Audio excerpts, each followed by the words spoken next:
नमस्कार, MH1 news में आप सबका स्वागत है। मैं हूं नितिन धीमान और इस वक्त हूं मैं शाहबाद में। कुरुक्षेत्र जिले में शाहबाद पड़ता है और शाहबाद असेंबली अपने आप में अहम असेंबली और यहाँ के मुख्य मार्केट में इस वक्त मौजूद हूं मैं और तमाम मुद्दे यहाँ से बात करेंगे लोगों के साथ कि यहाँ पर इस चुनाव में क्या मुद्दे रहने वाले हैं और किस तरीके की चीजें यहाँ पर होने वाली है। MH1 का ट्रक जिसको लेकर के हम पूरे हर जगह पहुंच रहे हैं और अभी शाहबाद के कुछ शख्सियतें मेरे साथ मौजूद हैं, बाजार के लोग मौजूद हैं, बातचीत करेंगे, समझेंगे भी कि क्या कुछ। नमस्कार भाई साहब, क्या नाम आपका? डॉक्टर प्रदीप गोयल। डॉक्टर साहब, अगर बात करें शाहबाद की, चुनाव फिर से आगे, लेकिन क्या चीज है जो शाहबाद चाहता है सरकारों से? देखिए, सबसे बड़ी समस्या तो हमारे यहाँ पानी की निकासी की है। आज से 2 साल पहले मारकंडा नदी का जो ये फ्लड आया, लोगों का एक घर में लाखों रुपए का नुकसान हुआ, टोटल करोड़ों रुपए का नुकसान हुआ है। 2-2, 3-3 फुट घरों के अंदर पानी रहा है, उस निकासी की तरफ कोई प्रबंध नहीं रहा है। दूसरा, सफाई व्यवस्था बहुत ज्यादा चरमराई हुई है, सड़कों की बुरी हालत है, सड़कें नहीं बनी अंदर जो शहर के अंदर है। अच्छा भाई साहब, आप क्या देखते हैं? इन्होंने कहा कि सड़कों की दुरुस्त नहीं है, तमाम चीजें नहीं है। जो बात गोयल साहब ने कही है मैं उसका समर्थन करता हूँ। सड़कों की इतनी बुरी हालत है कि खड्डे ही खड्डे हैं, एक आदमी 10 मिनट के लिए भी सड़क पे चल नहीं सकता। पानी की समस्या ऐसी होती है, जरा सी बरसात पड़ने पे इतना पानी खड़ा होता है कि छोटे छोटे बच्चों को से लेके बड़े बुजुर्गों तक को सबको बड़ी समस्या होती है। इसका कोई समाधान पिछली सरकार ने नहीं किया, पिछले एमएलए ने नहीं किया। हमारे जो चेयरमैन है वहाँ कमेटी में एक पैसे का काम चेयरमैन ने नहीं किया, जो कि मौजूदा चेयरमैन है। हमारी उनसे अपील है कि वो इस काम को दुरुस्त करें और शाहबाद की जनता को सुकून मिले। तमाम काम हो। भाई साहब कह रहे हैं कि कोई काम नहीं हुए हैं 5 सालों में और दरकार यही कि क्या क्या चीजें रह गई। सर, बातों की तो जितनी मर्जी लड़ियां बनवा लो, ठीक है। जो पिछले विधायक रहे हैं उन्होंने कुछ करा तो है नहीं, बस ये है कि जी आज ये हो जाएगा, आज वो हो जाएगा। हमारी बिरादरी, हमारी 36 बिरादरी काम नहीं किया कुछ भी, ठीक है। अब इलेक्शन आ रहे हैं, अब तो आप जो मर्जी बातें सुनवा लो, हम ये कर देंगे। बाकी बड़े हमारे वरिष्ठ यहाँ लोग हैं सर, इनको ज्यादा जोर शोर से कह रही है कि हमने 2 लाख से ज्यादा नौकरियां दे दी, हर गांव में नौकरियां लगी हैं। आपके कितने जानकारों को लग गए? सर, जितना मेरा लिंक है, मेरे हिसाब से तो शायद किसी की नौकरी का लेटर भी नहीं घर पहुंचा होगा। लगने का तो भी पता नहीं, किसी की लगी हो तो उसको हमारी तरफ से बहुत बहुत शुभकामनाएं। अच्छा, पर्ची खर्ची सरकार कहती है बंद कर दिया है, होगी ये बंद? क्या रिश्वतखोरी हुई बंद? नहीं, कोई बंद नहीं हुई है। लोग तो कह ही रहे, एमएलए भी कह रहे हैं, बीजेपी का पूर्व एमएलए पर्ची खर्ची कोई बंद नहीं हुई है। खुद ही कह रहे हैं। हाँ, पूर्व एमएलए, नाम मैं भूल रहा उसका, बीजेपी का ही कह रहे हैं। जो पोर्टल बना दिया सरकार ने, उसका फायदा हुआ है? कुछ तो ठीक है, कुछ गलत है। हाँ, हम लोग परेशान ही है सर, हम लोग परेशान ही है। खर्ची पर्ची की बात ये है, जिन गांव में जिन लोगों की नौकरी लगी है ना जी, उन लोगों से जाके पूछो कि उनके घर में कितना सुकून है। बगैर पैसे के नौकरी लगती है, इंटरव्यू वैसे नहीं लिया जाता, पेपर के थ्रू, बकायदा पेपर के थ्रू उनके घर में लेटर आता है, तब उनको मेरिट मेरिट के थ्रू जिसकी नौकरी लगती है उसके घर में सादा के लिए लड्डू बांटे जाते हैं। ये काम हो गया है? ये काम हुआ है, हरियाणा में हुआ है, पहली बार हुआ है। जिस सरकार ने किया, जो पिछली सरकार, ये बीजेपी सरकार है, इसी ने किया। पहली बार लग रही है नौकरी बिना पैसे। देखिए, ऐसा है, ये बिना खर्ची बिना पर्ची कहने की बात है। पहली बात तो नौकरी पक्की लगी ही नहीं किसी की। ये रोजगार निगम के थ्रू इन्होंने कच्चे भर्ती किए हैं, वो भी एक बैकडोर से अपने सिफारिशी भर्ती किए हैं। और रिश्वत इतनी बड़ी है, जो काम पहले 500 में होता था 5000 में होता है। अच्छा, यहाँ इलाके की बात करें, एजुकेशन सिस्टम, हेल्थ सिस्टम कैसा है? क्या सुविधाएं हैं? देखिए, हेल्थ सिस्टम तो यहाँ पे बिल्कुल बेकार है। हालांकि यहाँ पे 100 बेडेड हॉस्पिटल बना हुआ है, पर लेकिन पिछले कुछ ऐसा है कि गवर्नमेंट कोई और है, सेंटर में कोई और गवर्नमेंट है, हरियाणा में जो स्टेट गवर्नमेंट कोई और है, एमएलए अगर किसी और पार्टी के आ जाते हैं तो वो सारे काम रुक जाते हैं, क्योंकि जब एक चेन ब्रेक हो जाती है तो वो सारे के सारे काम रुक जाते हैं। और रही बात जो भी आपने क्वेश्चन पूछा था बिना खर्ची बिना पर्ची वाला, देखिए मेरे खुद के बहुत सारे नोन हैं जो बच्चे जॉब्स में लगे हैं। एक फादर हैं जिनके ऊपर 21 लाख का कर्जा था और उनका बेटा आज लाइनमैन लगा हुआ है। वो कहते हैं कि मैं 21 लाख के कर्जे में दबा हुआ था, मैं किसी को 21 रुपए नहीं दे सकता, और मेरा बेटा आज वो कुरुक्षेत्र में पोस्टेड है यूनिवर्सिटी के पास, वो लाइनमैन लगा हुआ बिना पैसे दिए हुए। एक लड़का था जिसने गाड़ी ली थी रेंट पे, जो किश्तों पे गाड़ी ली थी उस लड़के ने, और वो लड़का गाड़ी चलाता था दिन रात रेंट पे और साथ साथ पढ़ाई करता था, वो आज हरियाणा पुलिस में है। ऐसे ऐसे बच्चे जो खुद खाड़ियां किराए पे ले रहे हैं, उनकी किश्तें भर रहे हैं और खुद ड्राइवरी भी कर रहे हैं और साथ साथ पढ़ाई कर रहे हैं, आज वो हरियाणा पुलिस में है। बिल्कुल, आप उन परिवारों से पूछिए जो कहते हैं कि हम गरीब हैं। आप हॉस्पिटल में जाके देखिए, ऐसे ऐसे बच्चे लगे हुए हैं, आप उनकी वोट को किसी भी कीमत पे तोड़ नहीं सकते। वो कहते हैं कि हमें सिर्फ कमल का फूल दिखता है, कि हमें बहुत अलग विषय। अच्छा आप बताइए, इलाके की और बात करें, भाई साहब कह रहे हैं कि बिजली पानी तमाम चीजें, एजुकेशन सिस्टम किस तरीके का है, कॉलेज वगैरह है यहाँ, क्या है? गवर्नमेंट कॉलेज नहीं है यहाँ पे, वो जरूरी है। हाँ, जरूरी है? हाँ, महिलाओं के लिए है? हाँ, महिलाओं के लिए भी नहीं है। अच्छा, लॉ एंड ऑर्डर सिचुएशन कैसी है, पुलिस वगैरह व्यवस्था ठीक है नहीं है? ठीक है सर, लेकिन एक्शन नहीं टाइम पे लेते। इलेक्शन टाइम में ही है, हाँ, उसके बाद में हाँ जी। आप क्या देखते हो ऐसे इलाके में क्या चीज है जो होनी चाहिए? सड़क पानी व्यवस्था कैसी है? सड़क व्यवस्था, पानी की सबकी दिक्कत है अभी तो, पर उसके अलावा जो आपने पहले नौकरी की बात की, तो नौकरियों में जो है ना, ये खर्ची पर्ची का तो सिस्टम कम हो गया है, पर यह जरूर है अभी उसके साथ साथ ना नौकरियां कोर्टों की वजह से रुकी हुई हैं। कोर्टों में लोगों ने रिट डाल के लोगों को परेशान, बच्चे परेशान हैं, बच्चों का एवरेज हो जा रहे, उनको परेशानी है। वो तो कह रहे हैं पेपर लीक हो रहे हैं, इसकी वजह से हो रहा है। नहीं, पेपर लीक नहीं, ज्यादातर कोर्टों की वजह से परेशान। कोर्ट की वजह से जो स्टे लग जाते हैं। हाँ जी, हाँ जी, हाँ जी। अच्छा, एक और चीज, सरकार ने कहा है कि हमने पूरे तरीके से पूरे हरियाणा के अंदर एक उज्ज्वला योजना के तहत नल दे दिया है, घर घर पानी पहुंच गया है, तमाम चीजें हो गई हैं। आपके इलाके में क्या किस तरह की व्यवस्था है, या सीसीटीवी या बिजली पानी किस तरीके का? ये तो पहले ही था जी। मतलब ये तो हमारा एरिया तो इतना खुशहाल है, यहाँ पानी बिजली कोई समस्या इतनी नहीं है। मेन शाहबाद के अंदर जो पानी की समस्या है, 10 साल पहले 5 साल पहले हमारे से वोट इसी नाम पे लिए गए थे कि पानी की निकासी कराएंगे। 7 करोड़ का एक सफेद हाथी खड़ा कर दिया इन लोगों ने, वो पानी नहीं निकाल पाया। क्या लाया है? 7 करोड़ का एक नाला बनाया इन लोगों ने, जो शहर को डुबोने का काम किया, जिसने शहर को बचाने का काम नहीं किया। अच्छा, पिछले साल जब पानी आया था बहुत, तब यहाँ आ गया था सर? बिल्कुल आया था पानी, तो अभी 10 मिनट की बरसात में आप पानी इतने थे गोड्डे गोड्डे पानी में जाओगे। ये सीवर है ही नहीं या ब्लॉक है? सीवर है, सीवर व्यवस्था जितनी है, जितने छोटे सीवर हैं 40 साल पहले बड़े हुए हैं, छोटे छोटे पुराने सीवर, अपडेट नहीं हुए? अपडेट कोई सीवर नहीं हुआ। सीवर व्यवस्था कह रहे हैं किस तरीके की चल रही है? नहीं, इनफैक्ट असलियत भी यही है कि जो सीवर पड़े थे, इतने साल पहले पड़े थे, वो 4-4, 6-6 इंच वाली पाइप डली हुई हैं, तो भैया उसको दूसरी सफाई नहीं है उनकी। सीवर को रेगुलर सफाई होनी चाहिए, ड्रेन आउट होना चाहिए, जहाँ पे आउटर पे पानी निकलना है वहाँ पानी निकलना चाहिए, ना वो निकल रहा है ना यहाँ से ड्रेन आउट हो रहे हैं।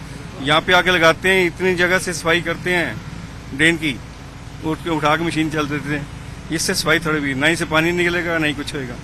असलियत वही है कि 10 मिनट की बरसात होती है, हमारा ये सारा पानी पानी पानी हो जाता है, पानी पानी हो जाता है, खुद भी पानी पानी हो जाते हैं, खुद भी पानी पानी होते हैं सभी। अच्छा, भाई सब कह रहे हैं पानी पानी सब हो जाता है, कह रहे हैं कुछ, कह रहे हैं कोई काम नहीं हुआ, कुछ कह रहे हैं कि बहुत काम हुए। आपका क्या व्यू है? ऐसा है कि हमारे यहाँ व्यू है, जो पिछले 5 साल के सिर्फ एक ही मुद्दा है, वो है नशे का मुद्दा। हाँ, यहाँ का जवान बच्चे सभी नशे में लिप्त हो गए हैं। यहाँ के जो पूर्व विधायक थे वो बिल्कुल अनपढ़ थे और इस शहर को नशे में पूरी तरह लपेट दिया है उन्होंने।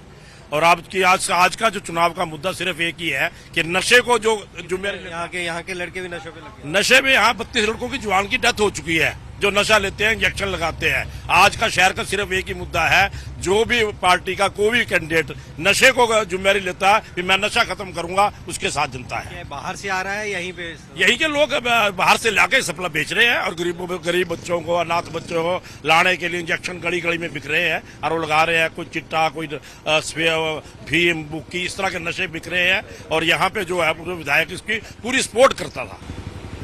मौजूदा तो कोई है ही नहीं ना, खाली है ना, तो इस टाइम सीट खाली है। अच्छा, ये कह रहे हैं नशा बहुत फैल गया है। नशा तो फैलेगा जी, बेरोजगारी होगी तो नशा फैलेगा। वो तो कह रहे हैं नौकरियां बहुत दे दी। नहीं, किसको नौकरी दे दी? अगर बेरोजगारी नहीं है तो नौकरी, अगर नहीं है तो नशा कहाँ से आएगा? नशा तो तभी आ रहा है कि बच्चे फ्री हैं, और क्या करेंगे वो? बेरोजगारी इसका कारण है? बेशक, वन ऑफ द रीजन, बेशक नहीं है, रोजगार नहीं है। अगर रोजगार यहाँ पे होता तो भैया हिंदुस्तान छोड़ के बच्चे बाहर क्यों जाएंगे? 10-10, 20-20, 50-50 लाख रुपए लगा के जा रहे हैं। मैं तो एडवोकेट हूँ, मैं तो रोज देख रहा हूँ, हर रोज फाइल तैयार होती है, बच्चे जा रहे हैं जी बाहर। अच्छा, यहाँ भी खुल गई हैं दुकानें, वो जगह जगह फिर सभी जगह है, वो तो होएगी जा रहे हैं लड़के यहाँ से ही बाहर जा रहे हैं। बहुत लड़के जा रहे हैं जी, देहात का, शहर का, हर बच्चा जा रहा है। पैसे लगा रहे, जमीन बेच के, पैसे जमीन बेच बेच के लगा। जहाँ पे जॉब जो थी वो भी खत्म हो चुकी है।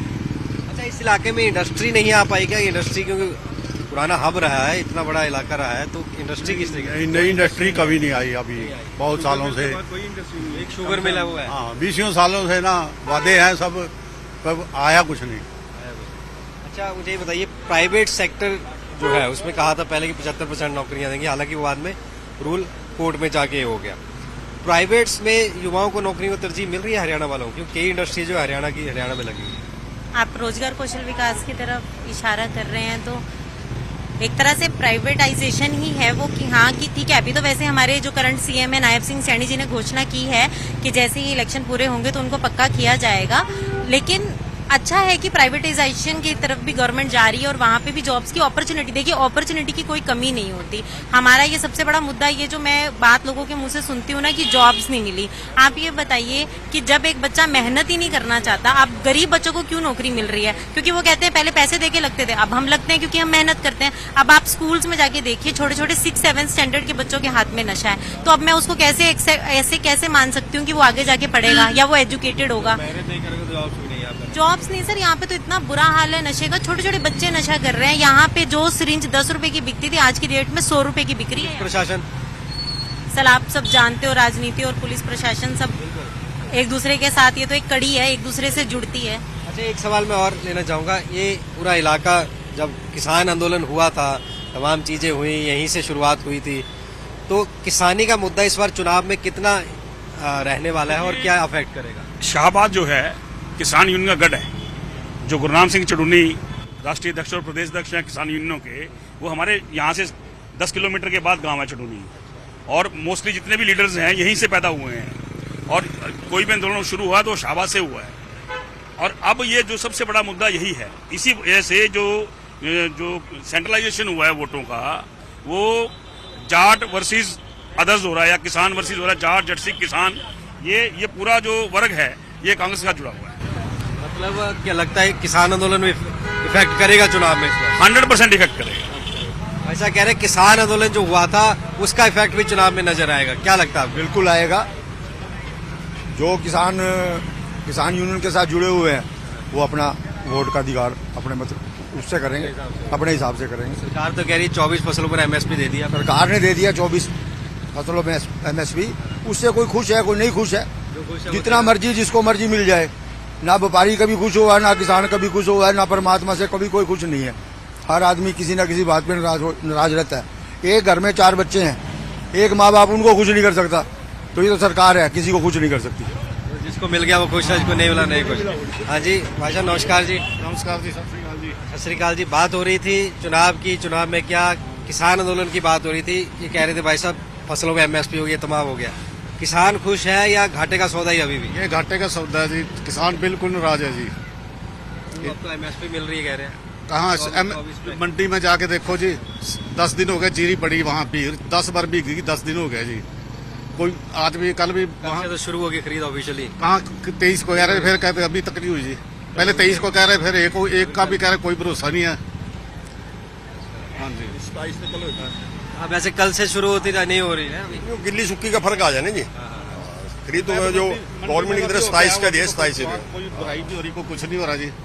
हाँ जी, हम तो इस सरकार से बहुत दुखी हैं जी। चुनाव आ गया, तमाम नेता आएंगे अभी वोट मांगने आएंगे, लेकिन बीजेपी के खिलाफ देंगे वोट जी। बिल्कुल जी। भाई साहब कह रहे हैं कि बदलाव चाहिए, क्या कह रहे हैं? सर देखो, वोट, राइट टू वोट तो हर एक आदमी का है सर। बिल्कुल सर, इसके ऊपर कोई किसी का जोर जबरदस्ती होना भी नहीं चाहिए। जो जिसको ठीक लगे उसको वोट दे। बिल्कुल। मैं भाई साहब एक आखिरी में सबसे एक कमेंट लूंगा।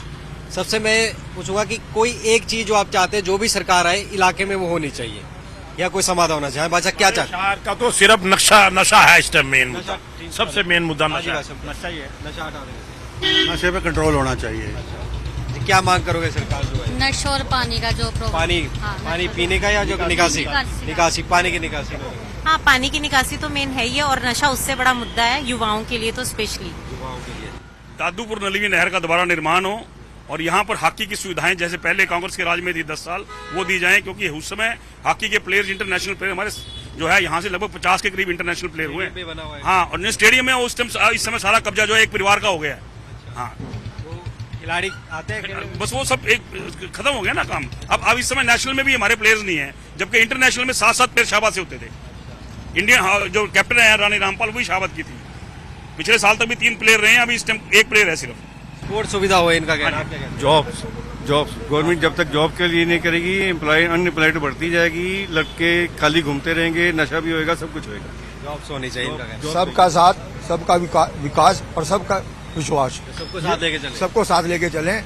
चाहे वो किसी भी बरादरी का है, छोटा है बड़ा है, सबको साथ लेके चले जो भी आने वाली सरकार है।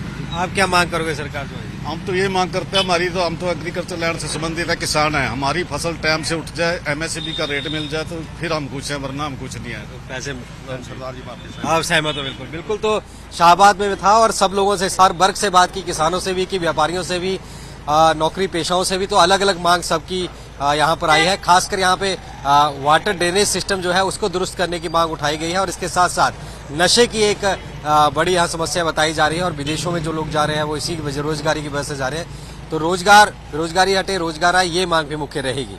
फिलहाल शाहबाद से कैमरामैन आदित्य के साथ मुझे नितिन धीमान को दीजिए इजाजत। आप देखते रहिए MH1 न्यूज।